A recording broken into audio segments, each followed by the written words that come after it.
La-di-da-di-da-di-da. Do I trust? I'm probably not. I think that you're probably fried. I think that my brain is fried. So the last thing I wanted to talk about is obviously because I'm a solo parent, a lot of my friends are, and a lot of the Burst Squad followers are. I wanted to talk about the impact that it has, because there's so much information about this. It's too noisy. I don't really know what to believe. Yeah. Of what the actual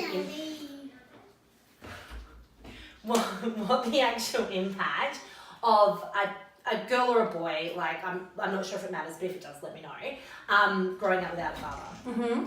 Is it actually going to have big impact on them, or is it something that we're creating because of how we have decided, or how we've grown up with our family struggle? Yeah. I think, and my understanding is, and I firmly believe, that if a child has a secure attachment with one parent, and that parent is capable of meeting their needs, they are not going to be adversely affected by not having two parents. Okay, awesome. Because when you think about it, like if I was raised by two women, so I wouldn't have a dad, then does that mean that I'm going to be impacted? I don't know, like or you could be raised by a mother and a father and they're kind of shitty parents. So, Exactly. yeah, I think that if the parent is meeting the child's needs, physically, emotionally, well, they're sort of the big ones, then it's not going to have a negative impact on their life. I think society says, dads are really important and all this sort of thing, because they are. But I think that's my belief, my understanding is that has born from wanting to give dads a more active role, because it wasn't that long ago that dads didn't even go into the birthing suite. Yeah. And dads, they came home from work and they just sat down at a table and the woman served it. So dads really didn't get into the parenting very much. But then in I think the late 60s, early 70s, they really wanted dads to have more of a voice in parenting and to get more involved. So they were like, no, this is what dads are good for. Yeah. And, right, dads are good for all those things. But it's not that dads are needed to provide. It's not that there's something that dads provide that mums can't. Right. Because I'm quite I'm quite masculine in nature. So what I can provide for my children is perhaps more than what a more feminine father could. Yeah. So, and I don't think it's a masculine feminine thing. I think it just comes down to whether your children are getting their needs met. Yeah. Whether it's by a mother or a father, or a mother and a father, or two fathers or two mothers, or no mother or father but an auntie, or no auntie but a group of tribal women in the jungle. It doesn't actually matter who raises your child, as long as they raise them and meet their needs and protect them physically and emotionally. Yeah. So yes, if there was an important male figure in Havana's life, say there was a brother or a friend or someone like that, he could be a good role model for what a good man can look like. Yeah. You could, if you had a mate that there was values in him that you really respected as a man, then when Havana, or now even, you might have a conversation with her about, hey, like my friend Blake, isn't it really great how he speaks to women really kindly? Yeah. And isn't it great how, when he comes over, he plays with you? I really like, he's a boy and he plays with you. I like it when boys play with you. And I like it how Blake uses kind words when he speaks to you. I like that about Blake. And Blake's a man.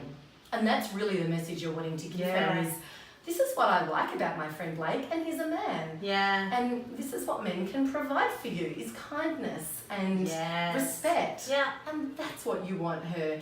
And so I guess if Blake came around regularly, then she would regularly see those values that you love about Blake. Yeah. And that you've talked to her about. Yeah. But if there was no Blake, she's still going to, in her life, understand what a good man is, because you will tell her. Yeah. And there will be men in your life, whether it's a friend or, you know, a Like my boyfriend dad, or my your cousins dad. and- yeah. Absolutely. It doesn't need to be, you know, the man that sleeps in your bed. Yeah. Or, no, I don't think so. Yeah. I don't know how that sits with you, and it's just my opinion. Yeah. And what you're teaching Havana, you know, you tick all the boxes of her development, so you don't need there to be, you know, another adult in her life on a daily basis for her to get her needs met. Yeah. Okay. And that would be the same if she was a boy as well. Like it wouldn't matter. I think so. Yeah. Absolutely. I mean, if you're a really feminine girl who just wanted to like stay neat and clean and pretty and cook and not have anything to do with sport, or, you know, not that boys need to play sport, but boys need to, they're active, they need to use their bodies, they need to express themselves in very different ways to girls. Yeah. And if you weren't in tune with that side of your son, then that side of him would not be developed in a healthy way. Yeah.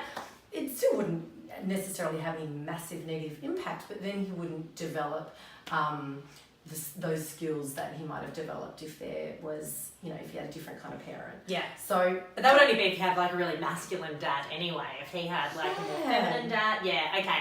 Yeah, no, I like that actually. It sits very well with me. Yeah. Yeah. The other thing I just wanted to bring up, like I'm not overly concerned. It does probably cause for a few more awkward moments because I make it awkward. Yeah. But she really is at the age where she gets confused about I think what a dad is. So she thinks because she hears other people call other people dad, that because they're a man, they're her dad. Right. So, you know, like we'll be at the beach and a dad might be there playing with his daughter and he'll include Havana in the game and she'll be like, thanks, Dad. Yeah, I can't even die. Like, but like I get that that's me and that's her, but like, that's normal, right? Like this isn't because she's like, oh, I'm just, like, you know, I don't have a dad, I want a dad. It's just her trying to work out where everything fits in the world. Yes. Yeah. Okay. And so how do you respond to that? I just laugh. Okay. Probably awkwardly. But like I say to her, I'm like, no, that's her dad. Like we're getting better at it because like I call my dad dad. Yeah. And then she's like, and I'm like, no, that's your grandpa. He's my dad, he's your grandpa. But she's really gotten that. Yeah. Which has been really good. And like for her, it's just, she's excited to learn that that's his role. He's my dad, it's her grandpa. Yeah. Like she'll rattle it off to you if I say grandpa. She'll be like, that's my mum's dad. Yeah. So I guess like when she's inquiring and inquisitive, that's just her working it out, right? It's not her going like, because she's asked me before, she's like, where's my dad? I was like, you don't have one. And I just said it like that and it was like a no-brainer, zero impact. Okay. Yeah. That's what she said. Yeah. So because my philosophy is I'm just going to be completely upfront with her because I just don't believe in lying to her or, you know, like I'm not going to say, oh, I had a one-night stand, blah, blah, blah. Yeah. But I'm like, you just don't have one for now. Right. Is that a good way of dealing with it, or is there a better way I could be doing it? Oh, no, I mean, I don't know. I mean, it's because she does have a dad. It's just that you don't either know where he is or want to know where he is. So, but I can understand that you might not want to change that terminology at this stage. I don't want to because he does know about it, he just doesn't want anything to do with it. Yeah. So it's more of, I kind of want to shield her a little bit from that. But obviously that's a conversation for when she's older and she can kind of grasp a bit more. I don't know. Because I know it just might confuse her to think that she doesn't have one. Like, why don't I have one? Yeah, else has one. And look, you know, there's a lot of different ways you could go about this. Because she does have one, and at some point she will find out that she does have one. Yeah. And she'll go, you told me I didn't have one, but I do have one. Yeah. So should I be like, you have a sperm donor, or no? But she does have a dad, but he doesn't know how to be a good dad right now. Okay. So he doesn't. He can't be here because he doesn't know how to be a good dad. Right. And when he does know how to be a good dad, then you'll meet him. Yeah. Or you might meet him. Yeah. Should I take the word good out of it? He doesn't know how to be a dad, or? Yeah. I mean, it wouldn't even matter so much on sort of those, you know, whatever feels right for you. Yeah, I like that. He doesn't know how to be a good dad, and you know, he's not in your life right now, and that's okay. He doesn't have to be. And even if she says, "Oh, but I want him to," I know you do, honey. I know you do. And, you know, you could, if you want to talk more about that, or you could just move on to say, so what kind of things, you know, what would you want to do with your dad? I want to play. Well, let's play right now. And, you know, so whatever she's saying she wants from him, rather than go, oh, but I can give that to you, just start maybe doing that with her so that she can see that she sort of doesn't have to have the dad here. But yeah, like dad's not here right now, he's not in your life, and that's okay. And he might be in your life later, but right now he's not. And just keep it that simple. And you know, if she says, oh, but where is he? I don't really know. Like he's not here. He's doing other things.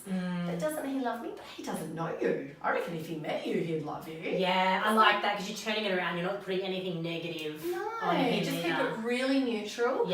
And really honest. As in, like, you don't have to lie. Like, oh, he lives a long way away. Like, you don't have to make up that. Like, he isn't here right now.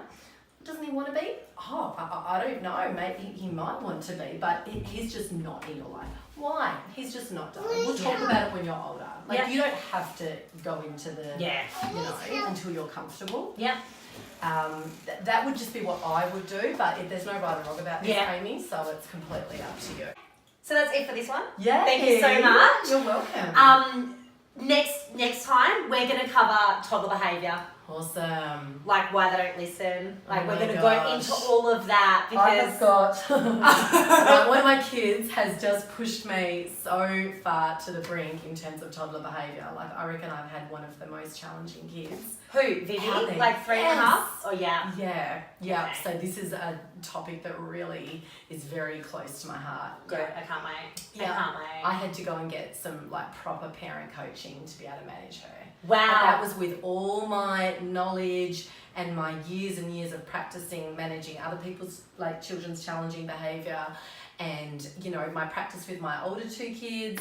But I needed more with her. Wow. Yeah, because I needed to know how to manage these massive emotions that were coming up for me that were making me not like love her any of it. Like, not that I wanted to get rid of her, but I just felt no connection to her because her behaviour was so challenging. Wow. Okay, I'm excited so, for that one.